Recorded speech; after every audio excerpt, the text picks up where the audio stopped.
Welcome to my channel.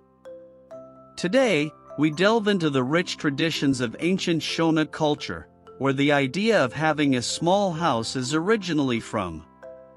Today I'm going to explore how a polygamist man lived harmoniously with his wives and how they communicated through the beauty of songs.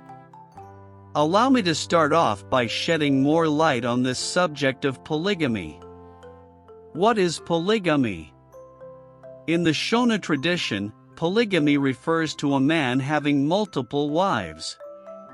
In Zimbabwe, while the civil law now prohibits polygamy, the customary law still accepts it. In traditional Shona society, a man could have as many wives as possible, provided he could afford to take care of the needs of his family. However, among the Shona people, polygamy was not for everyone. It involved a big family, and that came with enormous demands and requires more resources for its upkeep. Let's put it this way, polygamy was not for the faint-hearted. Why did the Shona people practice polygamy? People could see having multiple wives as a sign of wealth and power. More women helped with household tasks and child-rearing. In a Shona culture where having many children was highly valued, people saw increased fertility as an advantage. It increased the chances of producing more children. Emotional support. In polygynous marriages, wives gave emotional support to each other and shared household responsibilities, which reduced the emotional burden on the husband. Despite polygamy's negative effects on children, wives, and husbands, polygamy continues to survive up to this day as a type of marriage in Zimbabwe.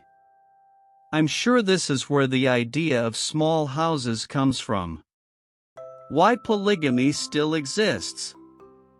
There are several reasons that I have already touched on. A childless marriage among the Shona people used to be a big disappointment.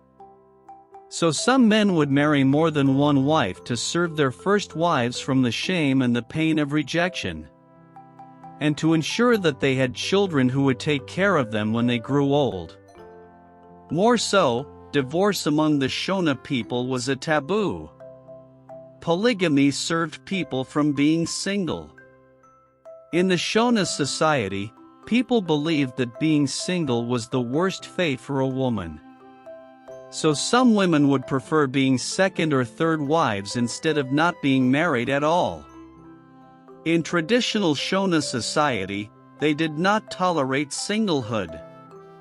They treated husbandlessness and wifelessness with contempt.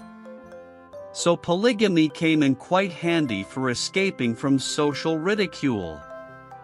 A polygamous marriage is now difficult to sustain and less important than it was in the past because of the economic and social changes. Research studies have found that the quality of life for men in monogamous families is better than for polygamous families. Also, it is more challenging for the father of the family to support and supervise 2 or 3 families at the same time. So let's move on to what it feels like for women in a polygamy marriage. How did they communicate? It's obvious that women in polygamous marriages came face to face with several problems such as favoritism, jealousy, neglect, and dissatisfaction. So in polygamous families, conflicts among co-wives are inevitable and children get caught up in those conflicts. Let's just imagine what it felt like being in the shoes of those women in a polygamous marriage back then in the ancient days. In the golden days, in the heart of ancient Zimbabwe, the villages of the Shona people thrived and life was deeply connected to tradition and the rhythms of nature. Let's meet Chikara, a respected polygamist, who lived with his several wives.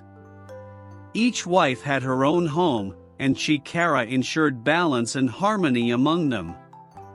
How did he do that?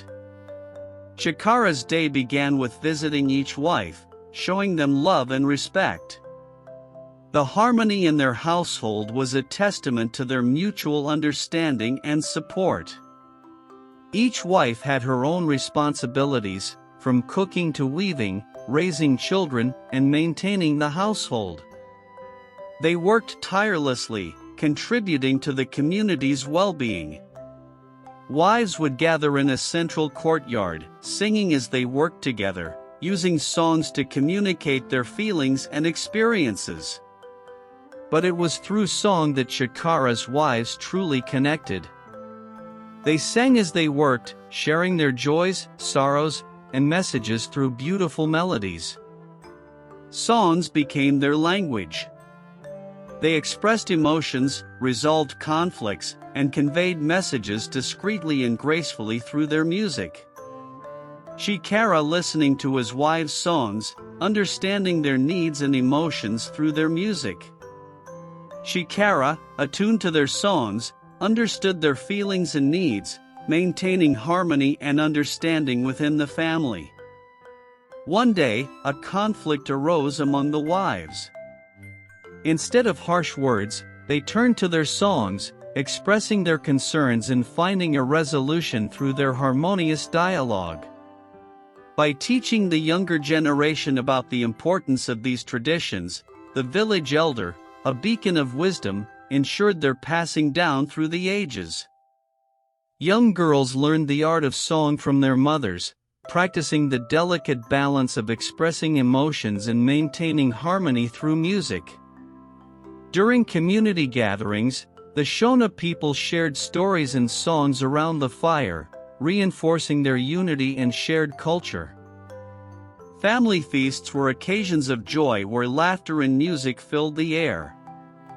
These moments strengthened the bonds within the family and the community. Shikara often reflected on his life, grateful for the wisdom of song and tradition that maintained harmony in his household.